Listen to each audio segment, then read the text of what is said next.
Berbicara tentang reaksi enzimatis, apa saja tipe-tipe penghambatan substrat, kemudian bagaimana pola yang ada, bagaimana kurvanya, baik itu antara S terhadap V, SV, ada beberapa kombinasi bagaimana kurva yang ada. Nah, berikutnya kita akan melihat untuk reaksi enzimatis ini, itu yang kemarin kita bahas terutama adalah enzim bebas, yaitu proses penggunaan dengan menggunakan proses reaksi enzimatis dengan menggunakan enzim bebas. Ada beberapa keuntungan dan ada beberapa kerugian ketika kita menggunakan enzim bebas. Anda pahami bahwa enzim itu adalah ya terutama kalau kita menggunakan isolat enzim ataupun juga menggunakan biomasa sel.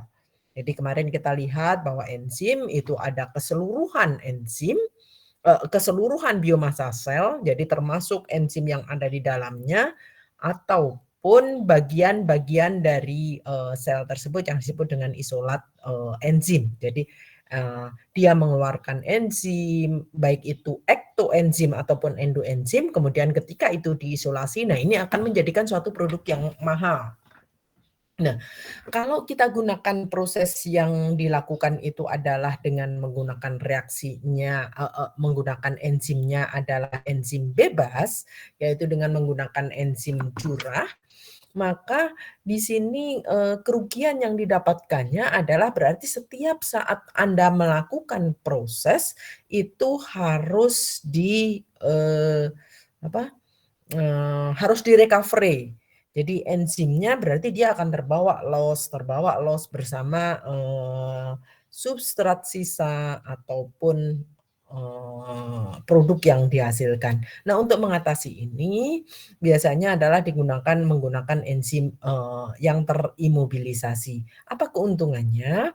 Berarti kalau enzim terlarut, jadi enzim yang terlarut, maka kita akan sulit melakukan proses pemisahannya karena dia larut di dalam fluidanya, larut di dalam ruang reaksi, maka dia akan tercampur secara homogen ini di dalam proses reaksinya.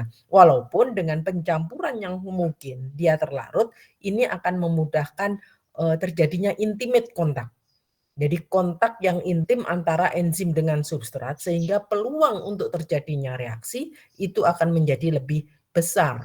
Nah, namun demikian dengan ada kerugian yang ada adalah ketika kita lakukan proses enzimnya adalah enzim terlarut, maka setiap saat kita akan mendapatkan enzim tersebut harus di make up. Enzimnya harus enzimnya harus diperbaiki karena di sini akan mengakibatkan proses pemisahan itu akan menjadi, jadi Anda harus pisahkan enzimnya, Anda harus pisahkan biomasa substratnya, Anda harus pisahkan produknya. Ini akan menjadi cost di end of product, di proses hilir downstream processingnya. Nah, akhirnya orang mengambil teknologi yang digunakan ini adalah proses imobilisasi enzim. Enzimnya diimobilisasi, enzimnya diperangkap, enzimnya dijebak sehingga akan lebih mudah di dalam proses recovery-nya. Nah, kalau kita lihat ada beberapa metode yang digunakan di dalam proses enzimatis. Jadi kalau yang tadi dikatakan dapat dengan menggunakan proses imobilisasi, maka kita akan dapat menggunakan enzimnya akan digunakan berulang. Jadi nggak perlu make up lagi. Proses recovery-nya juga akan menjadi lebih mudah karena kalau tadi enzim, substrat, dan produk, maka kita hanya memisahkan enzim dan enzimnya dia diperangkap berarti nggak usah dipisahkan, tinggal pisahkan substrat dan produknya. Dan juga penanganan dari effluentnya, jadi aliran keluarannya itu akan menjadi lebih sederhana. Dan juga dari proses, penggunaan reaksi enzimatis ini, kondisi lingkungan aktivitas reaksi enzimatisnya itu akan bisa kendalikan. Nah, ada beberapa kerugian ketika kita, gunakan enzim imobilisasi, berbeda dengan tadi terlarut, maka penanganannya akan lebih mudah, kemudian intimate kontak terjadi, berarti kalau intimate kontak terjadi apa? Laju reaksinya akan tinggi, efisiensi produk akan lebih, besar. Nah, tetapi di sini ketika kita gunakan reaksi enzimatis, maka akan ada yang membatasi reaksi, selain reaksi perombakan substrat, itu adalah reaksi karena tadi enzimnya dijebak, berarti ada proses difusivitas, ada proses difusi dari substrat untuk dia bisa sampai ke enzimnya, bisa berikatan dengan enzimnya. Nah ini, aktivitas dan stabilitas enzim otomatis akan, berkurang. Karena intimate contact, kalau tadi enzim yang dia bisa seluruh sisi permukaan dari enzim itu bisa berikatan dengan substrat, ketika kita gunakan enzim yang imobilisasi, maka enzim dengan enzim ketika dia, terjebak seperti ini, maka sisi aktifnya akan menjadi lebih berkurang. Nah, namun demikian ini bisa dikompensasi karena harga enzim itu adalah, mahal. Dan juga, penggunaan enzim itu otomatis, proses penggunaan enzimnya akan menjadi satu yang pertimbangan tersendiri. Nah, kalau tadi yang dikatakan ada kebocoran enzim di dalam larutan, nah otomatis di sini akan, menurunkan pemutusan.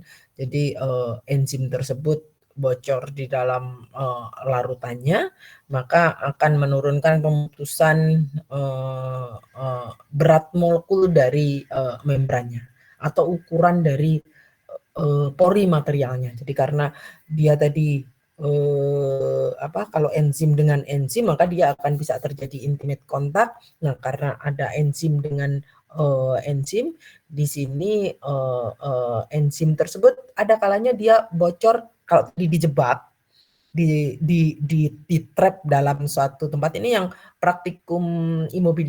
sudah praktikum imobilisasi enzim mudah-mudahan lebih kebayang. Jadi ketika dia enzim tersebut dijebak, tapi ada enzim yang keluar, ada yang bocor. Nah, ini akan, menurunkan, pemutusan dari berat molekul membrannya atau ukuran, pori dari material padatnya karena ada sebagian yang bocor ke, ruang reaksi. Nah, selain itu, proses reaksi enzimatis ini akan ada, dipengaruhi oleh laju difusi. Nah, laju difusi ini akan menurunkan, ukuran, hambatan terhadap laju difusi. Ini, akan mengakibatkan turunnya ukuran partikel dari, kapsul atau matriks yang digunakannya. Nah, aktivitas dan, stabilitas enzim ini juga akan, berkurang karena kondisi lingkungan mikro tidak sesuai dengan enzim. Jadi ketika sudah dilakukan hambatan, maka hanya sisi-sisi tertentu yang dia bisa berikatan, bagian yang enzim dengan enzim otomatis dia akan terblok. Nah, ini yang harus, difikirkan. Nah, untuk ketika kita menggunakan reaksi enzimatis. Saya akan share screen.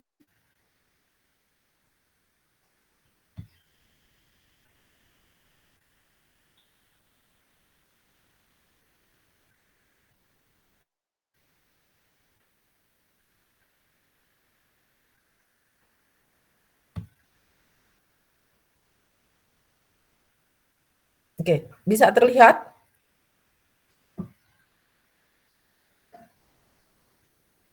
Bisa, gambarnya bisa?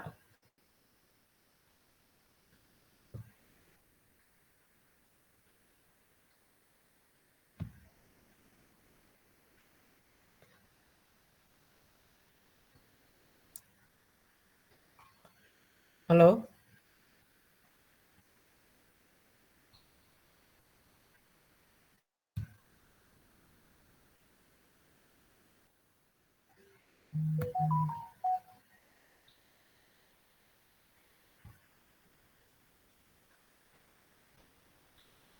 Halo?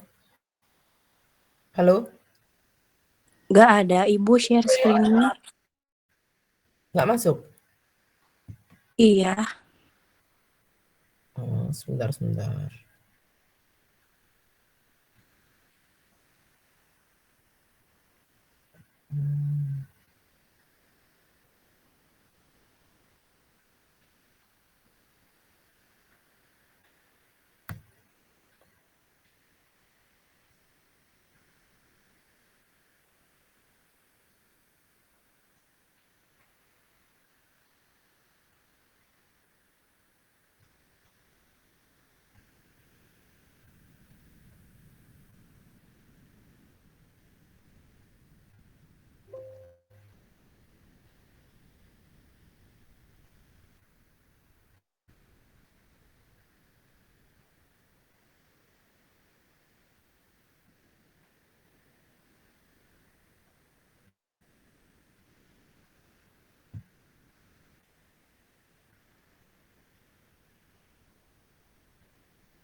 Kenapa ya?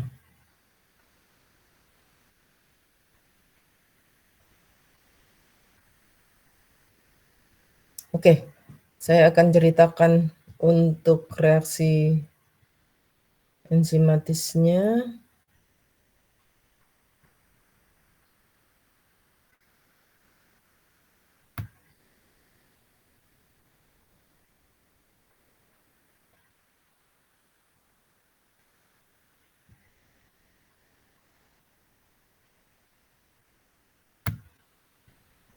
Sudah kelihatan? Kelihatan nggak? Kelihatan, Bu. Kelihatan, oke. Di sini kita akan lihat ada beberapa proses imobilisasi yang dilakukan, yaitu untuk imobilisasi enzim terlarut. Ada dua metode yang besarnya, yaitu entrapped dan bound atau surface. Jadi permukaan untuk metode permukaan dan metode pemerangkapan. Nah, metode pemerangkapan ini yang dikenal dengan matrix entrapping dan membran entrapping. Apa yang membedakan? Kalau matriks di sini kita gunakan matriksnya apa? Jadi bisa polimer yang ada, kemudian enzimnya akan dijebak di dalamnya. Nah, ini yang dilakukan kalau kita menggunakan entrap. Nah, untuk membran, untuk pemerangkapan dengan menggunakan membran, ini adalah membran yang ada. Kalau di sini tadi membran berisi dengan enzimnya, kalau di sini antara, jadi ada semacam membran makroskopik. Jadi ini nanti ada ini pori-pori membrannya, kemudian dia dijebak di antara membran, dibatasi dengan membran kayak tabung gitu.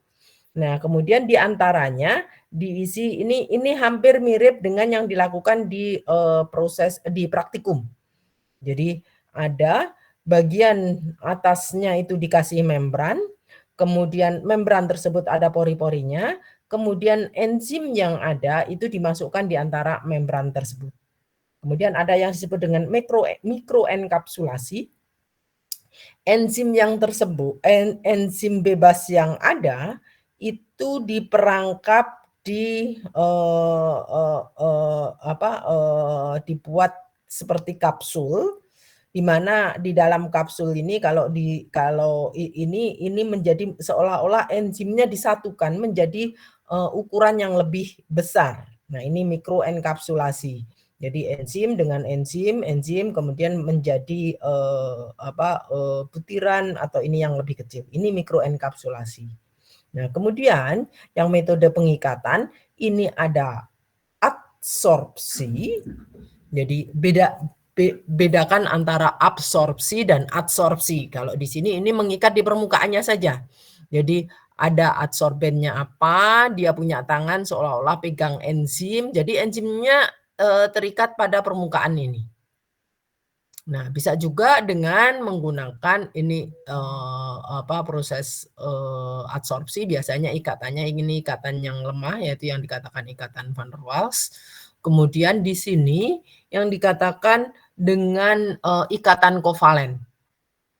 Jadi ada ikatan kovalen, ada metode adsorpsi, kemudian ada lagi yang dikatakan untuk metode yang permukaan ini, selain proses adsorpsi, di sini juga ada ikatan kovalen, serta satu lagi ini saya belum tuliskan, ikatan silang. Jadi ikatan silang antara enzimnya. Nah, di sini yang ikatan kovalen ini sama dengan enzim, enzimnya diikat dengan ikatan kovalen atau enzimnya dengan ikatan silang. Dengan ikatan silang antar enzimnya, cross-link. Nah, itu yang dilakukan untuk proses imobilisasi. Nah, berbeda dengan proses reaksi enzimatis yang ada, dengan menggunakan enzim bebas dan enzim imobilisasi, ini akan berpengaruh pada reaksi yang terjadi. Kalau tadi dikatakan bahwa proses yang ada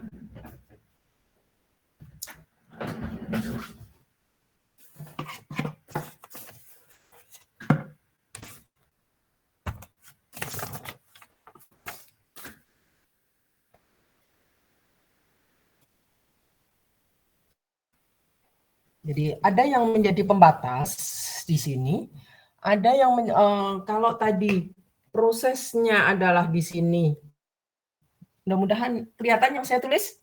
Jadi ini adalah adanya enzim yang terimobilisasi. Kalau tadi hanya S plus enzim ini akan bisa langsung membentuk kompleks enzim substrat kemudian menjadi produk plus enzim. Nah, di sini sebelum enzim ini berikatan dengan substrat, sebelum enzim ini bisa berikatan dengan substrat, maka dia harus bisa menembus hambatan difusi yang ada di sini. Jadi dia berdifusi karena enzimnya kan ada di sini. Enzim itu ada ataupun kalau dia berikatan enzimnya ada di sini. Nah, ini ada yang dikatakan lapisan film. Berarti substrat yang ada ini harus bisa menembus hambatan lapisan film ini, baru dia akan bisa berikatan dengan enzim. Ketika dia sudah berikatan dengan enzim, maka akan terbentuklah kompleks enzim substrat, baru bisa bereaksi. Nah, karena ada dua tahap di sini, yaitu ada proses difusinya, dia berikatan dengan dia bisa menembus lapisan difusi ini. Setelah dia berdifusi baru dia bisa bereaksi.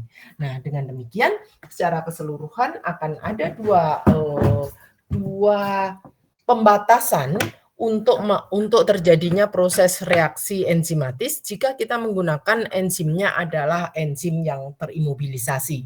Nah, di sini dikatakan bahwa pada proses dengan menggunakan reaksi enzimatis ada dua pembatas, yaitu ada laju reaksinya.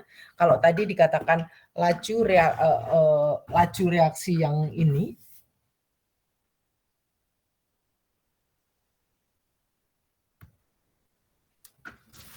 oke, laju reaksi yang ini, dan ada laju difusi. Kecepatan difusi substrat. Jadi di sini ada substrat di ruang reaksi. Ini adalah substrat yang ada di permukaan. Ini adalah substrat yang ada di permukaannya. Nah, berarti akan ada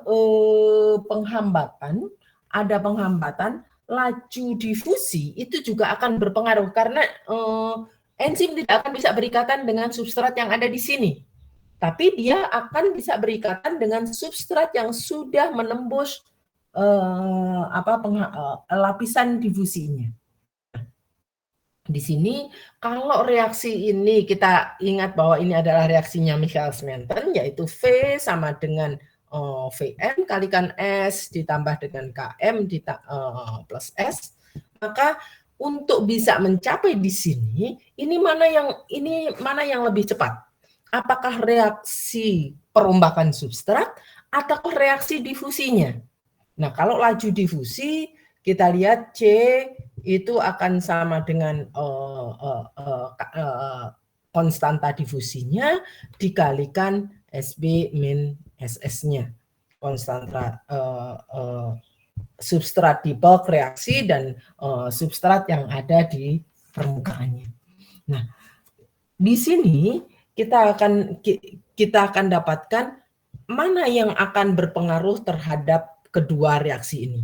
Nah, ini didefinisikan dengan ada yang disebut dengan Damm-Kohler number. Jadi DA bilangan Damm-Kohler ini merupakan perbandingan dari laju reaksi dibagi dengan laju difusinya. Ini terhadap ini.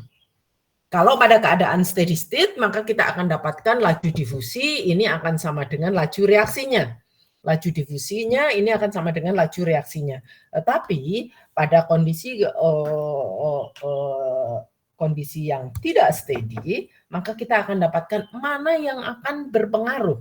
Karena apa?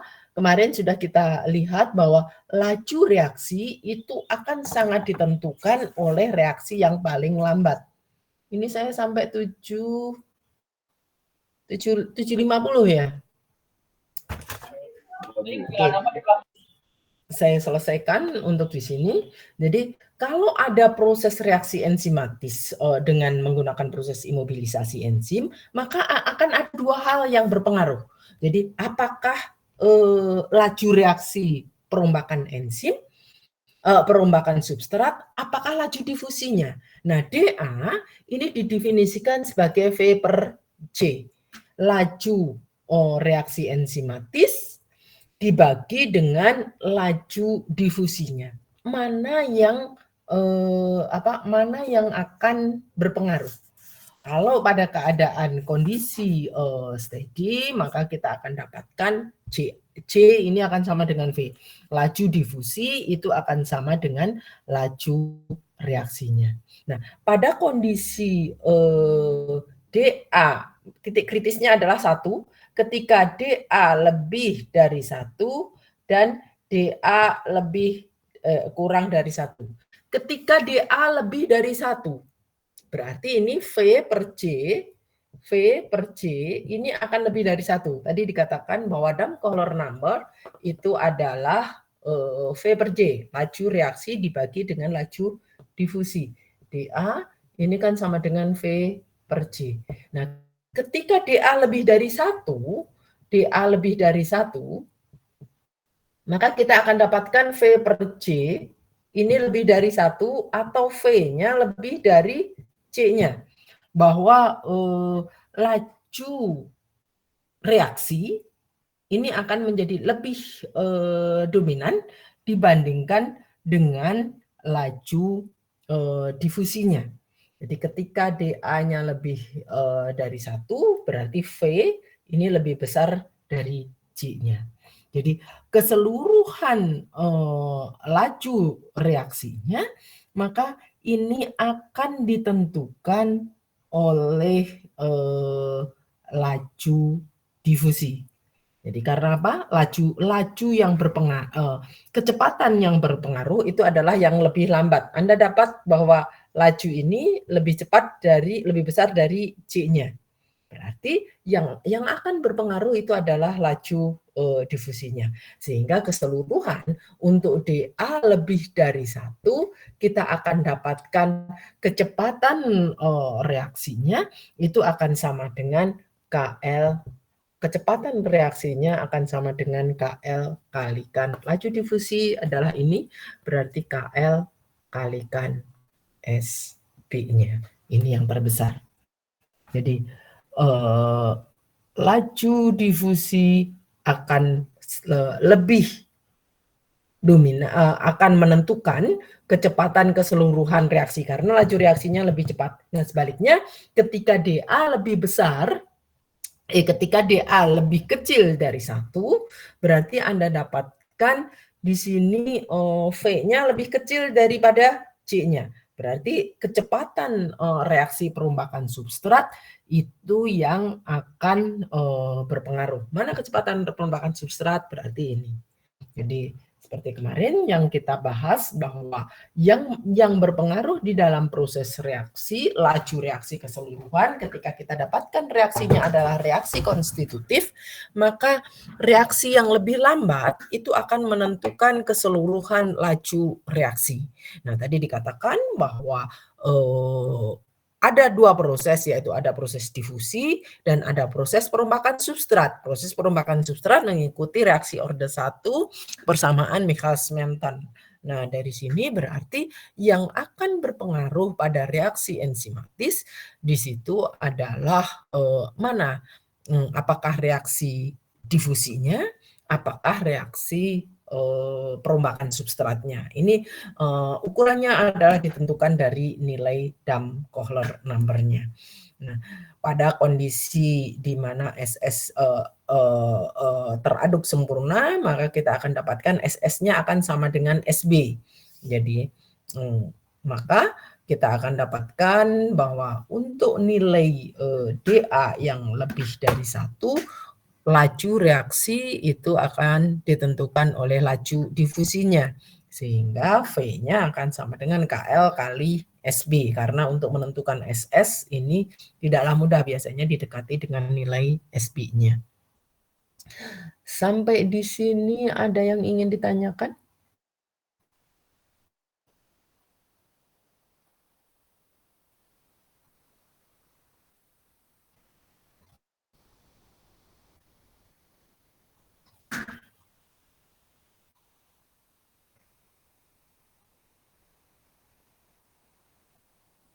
Sampai di sini ada yang ingin ditanyakan?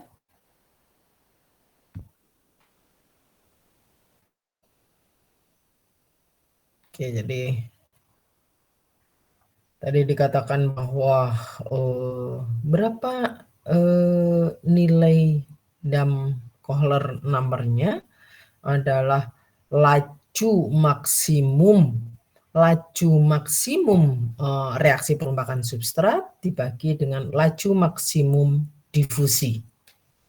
Berarti kita akan lihat bahwa laju maksimum difusi, kalau laju maksimum difusinya yaitu maksimum akan sama dengan SB, SS-nya adalah sama dengan 0. Kemudian laju maksimum perombakan substratnya yaitu akan sama dengan V maksimumnya. Sampai di sini ada yang ingin ditanyakan?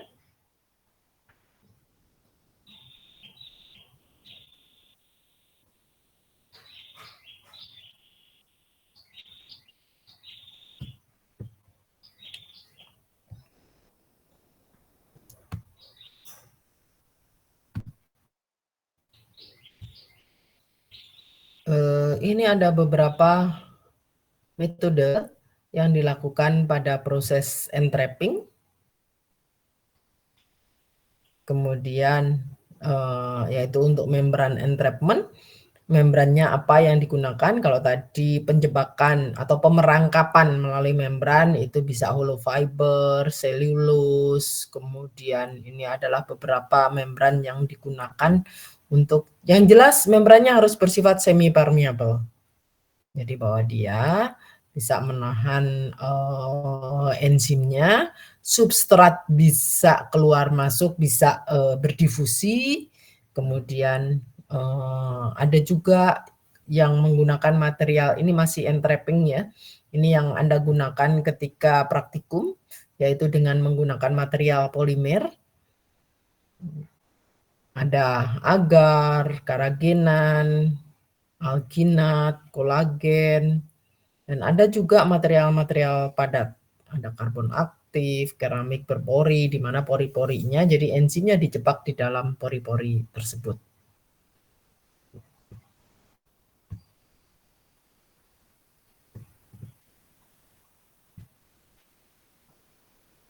Oke, untuk reaksi enzimatis dan imobilisasi enzim, saya cukupkan sampai di sini. Berikutnya saya akan masuk pada bioreaktor. Cuman untuk bioreaktor ini agak banyak, jadi makanya saya minta tambahan waktu. Kalau hari Jumat online itu dari jam 8 bisa 2 jam?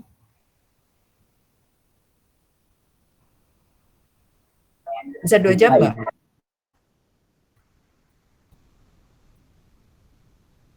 Untuk hari Jumat bisa 2 jam?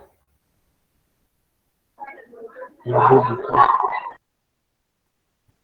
Ya, gimana Ihsan?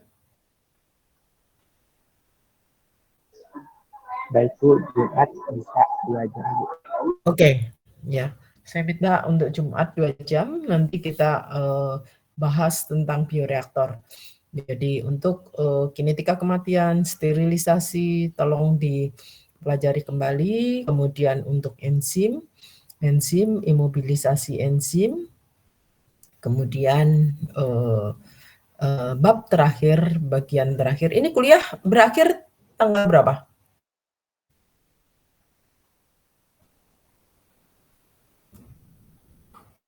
Kalau kalender akademik kuliah berakhir November ini habis kan ya? Tanggal 20. November apa Desember?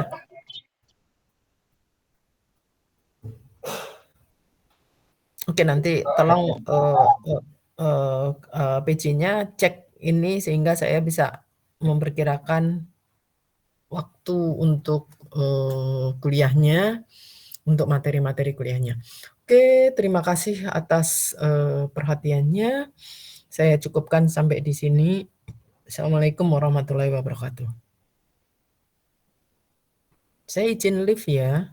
Eropa atau mau Indonesia? Itu ya, touring Indonesia.